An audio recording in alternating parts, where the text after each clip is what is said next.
We're joined today by Stephen F. Austin head coach Colby Carthel. Coach, the first question is, the NFL draft has been a huge thing for FCS players. Only 10 total drafted last year, but one of your players, BJ Thompson, selected in the 5th round. Talk a little bit about what that means to your program and what he means just to the history of Stephen F. Austin.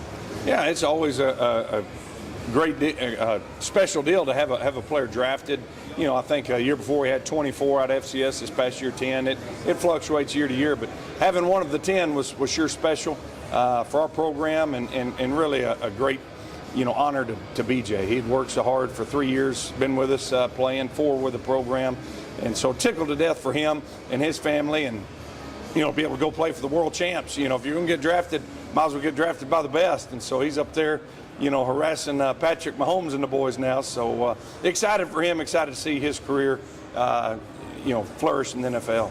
2 seasons ago, you guys make that FCS playoff run, get that experience. Last year, you guys were really just a few games away, had some really, really close games that could have went either way. How big of a learning experience do you think that was for your team to feel what it's like to play in those close games and hopefully win them this season? Yeah, last year was a little bit different. We had to play 3 FBS programs, and we lost those 3 and let another one slip by that, we felt like we should have handled business, but we didn't. And so ended up as a conference champion, which, was awesome for our players. Send our seniors out with the ring and take a big step. You gotta learn how to win championships, and that was we had to work to do it last year. Some good teams in the league. So I think even though we didn't make the playoffs, it still was another step forward with our program, and this year number 5. And so we've got some depth. We've got some really good athletes and some guys that have been around wearing the purple for a while now. And so I'm really cautiously optimistic about what this season brings, and obviously joining a new league or combining with the ASUN to form the United Athletic Conference, that's going to pose a challenge because it's a 10-team league, and there's some really good programs, really great staffs and head coaches in this league, and so you better be strapped up and ready to go week in, week out, or you'll get embarrassed. The quarterback position is so big for any program looking to win a championship. You guys have to make a decision this year on who's the next guy. What are you personally looking for, and who's going to lead your program at QB1? Is Trey Self not coming back? He started for 4 years for us. We don't get him for a 5th one?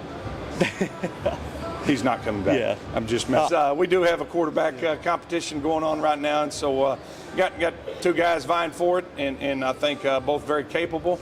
Everybody always wants to talk about those battles, and when you've got 2 good ones, it's a pretty good problem to have. I'm sure there's times in your career coaches have had 2 bad ones having to battle it out who's going to take it. But we're excited. Our players are going to be behind either one, whoever's behind center. Both of them saw a lot of action last year. We had a package for Brian, and Preston saw quite a bit of time as a backup. So I think we're going to be in great hands. I'm excited to get camp started here in a few weeks and get the bullets flying, and let's get some things solidified and turn the page in this 23 season.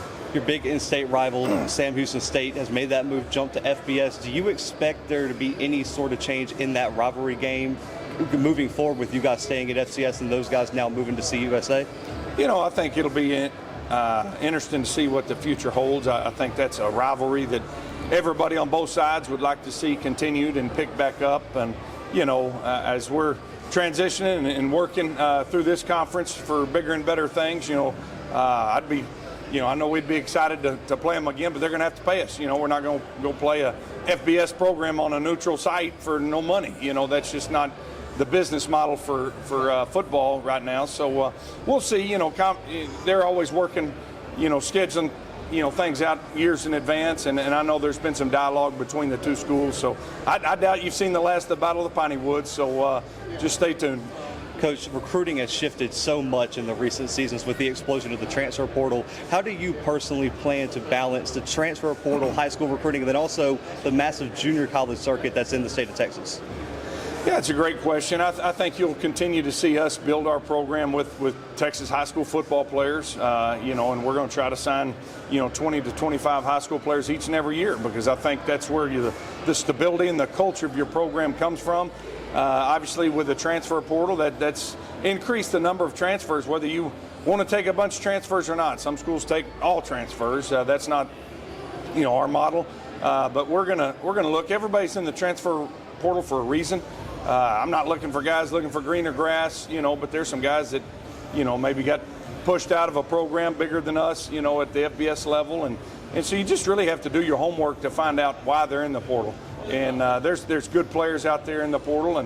But I think junior college, too, is another area that gets overlooked a little bit because so much attention's now in the portal. And I tell you what, it makes for some busy – it's a year-round process now. Christmas break and May used to be some of the more enjoyable times to be a college football coach, and now they're about the most miserable times because there's so many, rocks you got to look under, and there's just so many more players to recruit because nearly, half the players are getting recruited twice now throughout a career, and so that poses a challenge in everything. But we'll continue to find the right fit for SFA and continue to build it with guys that want to be Lumberjacks and that cut them open, they bleed purple. The final question, Coach. Last year, you guys entered the season a preseason top 10 ranked team. This year won't be preseason top 25, but you guys will be the defending conference champions. What's the message to your team on how to meet and exceed these expectations going into 2023?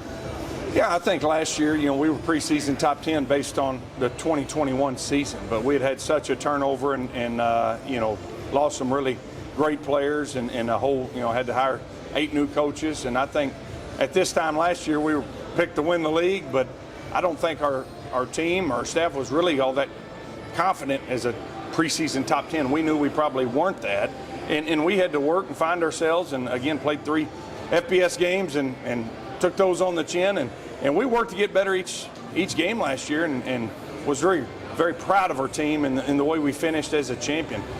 This year's totally different. I think our team's got a lot more confidence this year, and we're on the outskirts looking in from the top 25, but it's a quiet confidence, and the staff, I think, there's a lot more trust within our program, within the coaching staff, within the players, coaches trusting players, players trusting coaches, and so,